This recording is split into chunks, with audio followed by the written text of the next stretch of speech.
Hello everyone. इस video में हम डिस्कस करेंगे डीएनए फिंगरप्रिंटिंग के बारे में। Okay, so what is DNA fingerprinting, what is its principle, process and application. So let's start with the introduction of DNA fingerprinting. क्या होता है DNA fingerprinting? So DNA fingerprinting is a technique used to identify individuals by analysing variation in their DNA. DNA fingerprinting क्या होता है? मान लिया आपको आपका डीएनए किसी दूसरे ह्यूमन बीइंग के साथ मैच करवाना है, किसी दूसरे पर्सन इंडिविजुअल के साथ मैच करवाना है। अगर आपको देखना है कि आपका डीएनए कितना मैच कर रहा है उस पर्सन से। Okay, so it is use to identify individuals को आइडेंटिफाई करने के लिए कि by analysing variation in their DNA, कि क्या डिफरेंस है दोनों के डीएनए में। ओके, जैसे किसी को अपने पैटर्निटी टेस्ट करवानी है, तो वो जो चाइल्ड है और उसके पेरेंट्स का जो डीएनए है उसको मैच किया जाता है कि कितना वेरिएशन है, कितना सिमिलर है। Okay, so no two person except identical twins have the same DNA fingerprinting. किसी भी दो पर्सन का कभी भी डीएनए फिंगरप्रिंटिंग सेम नहीं आता है। अगर वो ट्विंस हैं तो उस केस में डीएनए फिंगरप्रिंट सेम आ सकता है, अदरवाइज किसी भी दो पर्सन का डीएनए 100% डीएनए मैच नहीं होता है, डीएनए फिंगरप्रिंट सेम नहीं होता है। सो it is called DNA profiling. जो स्टडी है ना डीएनए को आइडेंटिफाई करने की, एनालाइज करने की, उसे हम क्या बोलते हैं? डीएनए प्रोफाइलिंग बोलते हैं। And it was develop by Alec Jeffrey. Okay, Alec Jeffrey ने इसको आइडेंटिफाई किया था, डेवलप किया था इस टेक्निक को इन 1984। अब प्रिंसिपल देखते हैं कि प्रिंसिपल क्या है डीएनए फिंगरप्रिंटिंग का। तो certain region of DNA contain short sequence. DNA का लेंथ अगर देखा जाए तो बहुत बड़ा है, बट कुछ शॉर्ट सेगमेंट्स कैसे होते हैं? Data repeated many time. कुछ शॉर्ट सेगमेंट्स क्या होते हैं? रिपीट होते हैं मेनी टाइम, बहुत सारे टाइम। ये क्या होते हैं? एक पर्टिकुलर डिस्टेंस के बाद वो पर्टिकुलर सीक्वेंस रिपीट होता है न्यूक्लियोटाइड का। And number of repeat vary from person to person. अब ये जो रिपीटेशन हो रहा है पर्टिकुलर सीक्वेंस का, वो रिपीट होता है। ओके, रिपीट होता है, मतलब किसी पर्सन में 4 बार रिपीट हो रहा है, किसी पर्सन में 10 बार रिपीट हो रहा है वही सीक्वेंस।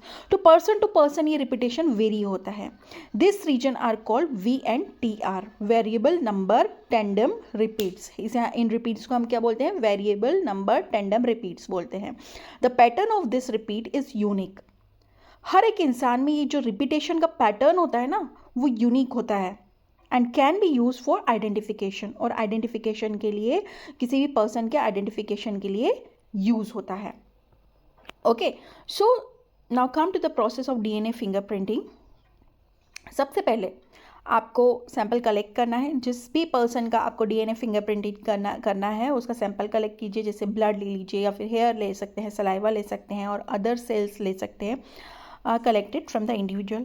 देन हम क्या करते हैं? डीएनए को आइसोलेट करते हैं फ्रॉम द कलेक्टेड सैंपल से हम क्या करते हैं? डीएनए को आइसोलेट कर लेते हैं।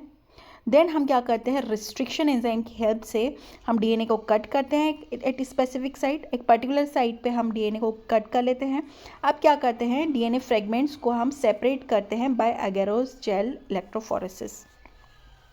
अगैरोस जेल इलेक्ट्रोफोरेसिस एक सेपरेशन टेक्निक है जिससे हम बायोमोलिक्यूल का सेपरेशन कर सकते हैं। सो डीएनए फ्रेगमेंट को हम सेपरेट करेंगे by using agarose gel electrophoresis. Okay, अब क्या करेंगे? हम इन जो सेपरेटेड सेगमेंट्स को हम विजुअलाइजेशन चैम्बर में जाके विजुअलाइज करेंगे।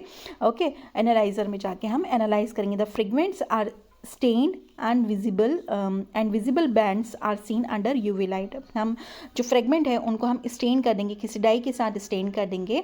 ओके, और अब ये जो विजिबल बैंड्स हैं जो डाई हो चुके हैं उन्हें हम यूवी लाइट के अंदर स्टडी करेंगे। Okay, now come to the typical DNA fingerprint. DNA fingerprint कुछ ऐसा दिखाई देता है। ABCD सेक्शन में पर्टिकुलर डीएनए फ्रेगमेंट्स क्या हो जाते हैं? सेपरेट आउट हो जाते हैं। अब each lane show a different pattern of bands which represent unique DNA fingerprint. हर एक बैंड में एक पर्टिकुलर जो है डीएनए फिंगरप्रिंट आपको मिलेगा। हर एक लेन show, each lane show different pattern. हर जो ABCD आपको लेन दिख रही है वो डिफरेंट पैटर्न को शो कर रही है। और यही यूनिक होता है हर एक पर्सन में। Okay, ABCD different individual, same pattern, same person with high probability. Okay, ABCD जो बैंड है वो डिफरेंट होते हैं, हर पर्सन में डिफरेंट होते हैं, बट सेम पैटर्न आपको मिलता है सेम पर्सन में with high probability. Okay, now come to the application of DNA fingerprinting का एप्लीकेशन अगर हम देखें तो सबसे पहले फॉरेंसिक साइंस में इसका यूज़ होता है, use to identify criminals from blood stains, hair, semen etcetera. Okay, so किसी भी पर्सन, किसी भी क्रिमिनल को हम आइडेंटिफाई कर सकते हैं by using their sample. Testing कर सकते हैं, किसी भी चाइल्ड का जो है मदर एंड फादर का आइडेंटिफिकेशन कर सकते हैं with the help of this by matching their DNA। Okay, it help to determine biological relationship, जिससे हम बच्चे और पेरेंट्स के बीच में बायोलॉजिकल रिलेशनशिप पता कर सकते हैं कि वो उसके पेरेंट्स हैं या नहीं। Then identification of missing person, किसी मिसिंग पर्सन की आइडेंटिफिकेशन, मान लिया कहीं पे कोई बॉडी मिली है, उसका फेस जो है वो डैमेज हो चुका है, या फिर तो उसका DNA सैंपल लेके हम क्या कर सकते हैं, डेड बॉडीज़ को मैच आइडेंटिफाई कर सकते हैं, मिसिंग इंडिविजुअल को आइडेंटिफाई कर सकते हैं। Okay, now come to the medical and research use. Okay, medical and research use में क्या क्या यहाँ पे एप्लीकेशन है, तो यूज़ इन डिसीज़ डायग्नोसिस, आप डिसीज़ का डायग्नोसिस कर सकते हैं, जेनेटिक स्टडी कर सकते हैं, एंड पॉपुलेशन डाइवर्सिटी को भी एनालाइज कर सकते हैं कि किस तरह से पर्टिकुलर एरिया के पॉपुलेशन के जीन्स हैं, और मान लिया अफ्रीका के क्या जीन्स है, इंडिया के क्या जीन्स है, तो इस तरह से आप एनालिसिस कर सकते हैं। एडवांटेज क्या है इस टेक्निक का, तो हाईली एक्यूरेट है, रिलायबल है, एक्यूरेट रिजल्ट आपको मिलते हैं, can be done with very small and old sample, अगर कितना ही पुराना सैम्पल हो तब भी आप इस टेक्निक का यूज़ कर सकते हैं।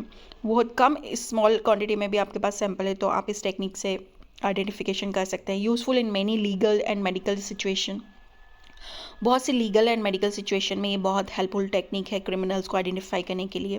Then help in both identification and relationship testing.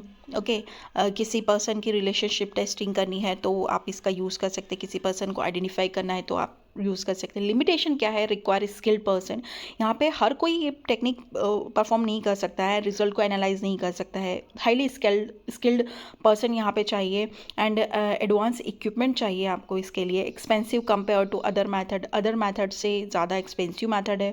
Then interpretation करना आना चाहिए, may be sometime complex, interpretation may be sometime complex. Okay, so conclusion is that DNA fingerprinting is very powerful tool for identification, बहुत ही powerful tool है identification के लिए, and it has wide application in forensic science, बहुत ज़्यादा use होता है forensic science में, medicine में, रिसर्चेस में, and play a very important role in solving many real life cases, बहुत सारे रियल लाइफ केसेस को आइडेंटिफाई करने के लिए ये बहुत ही इंपॉर्टेंट रोल प्ले करता है। Thank you very much.